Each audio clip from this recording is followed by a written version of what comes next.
Here to discuss a little bit about the early childhood education quality rating system and a more broad policy discussion on K-12 education, we have Senator Dave Thompson. Thanks for joining us today. My pleasure. Thanks for having me. Let's begin with the governor's decision on August 10th to actually opt into that early childhood education quality rating system. It's a program that was not funded by the legislature last session, and it is necessary for the next round of Race to the Top applications.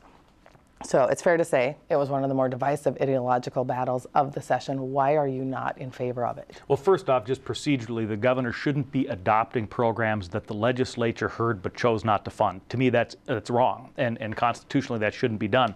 But secondly, I'm not a big believer in the expansion of early childhood education because I believe that education up to age 5 should be the responsibility of parents, and we should not turn our children loose in the education system, whether public or private, paid for by the state, until that child reaches age of kindergarten. And I don't know why we continue to hand more and more responsibility to the government rather than having parents do their jobs, teach kids to count, to say their ABCs, to know their colors, those kinds of things. Supporters of it, though, do say that it's revenue neutral, so why not just move forward with it? Well, there's a financial component to it, but there's also a policy component to it. And let's assume, for purposes of argument, it is revenue neutral. However, how many times are we told that about programs and they end up not being revenue neutral? But let's even assume, for purposes of argument, that it isn't, that it is revenue neutral. That's not the large question. The larger question is who should be responsible for the education of babies to 5-year-olds, and my answer is parents. All right, let's talk a little bit about a large question. Also, one of the large questions that you tend to pose is how active should federal government be in K-12 education and establishing policy? Recently, the governor has asked for a waiver to opt out of the federal No Child Left Behind Act, stating that it's another illustration of the ineffectiveness of big government solutions to problems that are best handled by individuals or local governments. It's fair to say that you don't agree with the governor on many policy issues. This is one that you do, but why do you think scrapping it is the best option for Minnesota? Well, first off, I find it ironic that at the same time the governor is acknowledging the failure of many components of No Child Left Behind, he's working hard to get us further into a different federal program. So I would point out that that's a little bit silly. The reason I oppose federal education is because I don't believe that a member of the Congress from Alabama knows anything about what it takes to educate a child in Warroad. I don't believe that somebody who was raised in the Bronx, New York, or serves there knows anything about what it takes to educate a child in Wyoming. So I believe education is best left at the lowest possible level of government. And yes, I'll say it, I would abolish the Department of Education and I would turn it all back to the states and local governments because I believe that that's where things are best done. And look, philosophically, I believe that, and the track record of the federal government is terrible. They've come out with these programs, and even a Democratic governor who basically believes in big government is acknowledging the failure. So let's talk a little bit about things that have been done. As a member of the Senate K-12 Education Committee, you've had a hand in some of the reforms that did pass. What are you most proud of?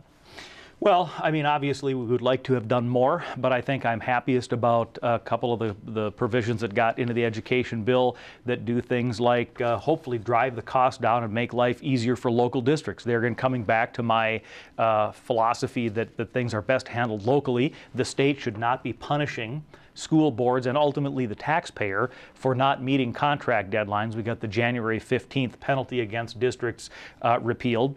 Also, the maintenance of effort that required school districts to keep the same level of psychological and medical professionals regardless of what was going on population-wise or school-wise or revenue-wise in the districts. We've got rid of that. That's a good thing. I'm glad for the alternative teacher licensure. I think that was something good as well. So we made some progress in the right direction, but there's a long way to go. And let's talk about some of the direction to go next session. You were on the program earlier last session talking about your bill that would essentially freeze all school district salaries for 2 years. It didn't pass. Is that something you're going to pursue next session? Oh, certainly not in January. We don't have a budgeting year. As far as 2013, who knows what the landscape will look like then. But I'll say again now what I said then. And that is that I would prefer that type of legislation not be necessary. I would like to get a system where local unions, if there are public unions, are dealing with local boards, and that there's not this huge state presence and strength of the union that really kind of puts the boot on the neck of school boards so that they'd have control of their own budget so that I don't have to deal with it.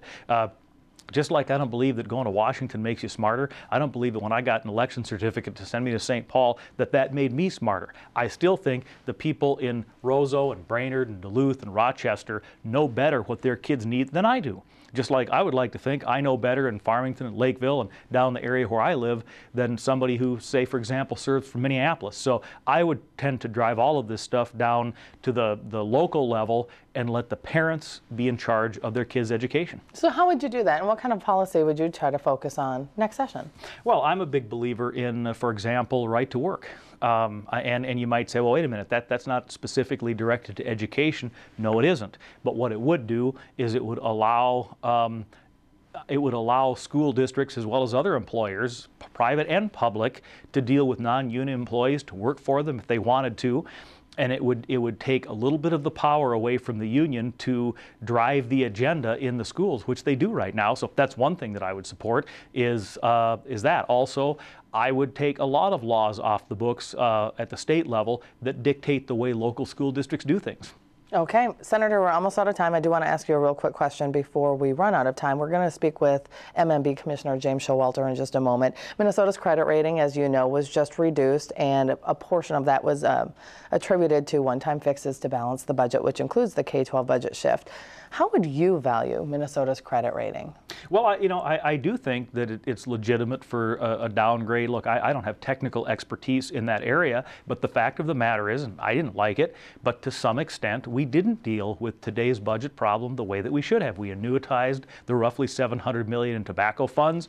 We increased the education shift another $700 million. I would have preferred to see all spending, one-time spending, structural spending, stay lower, pay our bills today with today's money, and we wouldn't be confronting those kinds of things. And it's kind of interesting that 10 years ago and 8 years ago and 6 years ago, I was sitting on the radio preaching this stuff, and I was regarded as being an outside of the norm extremist, and now all of the things that I was concerned about are happening.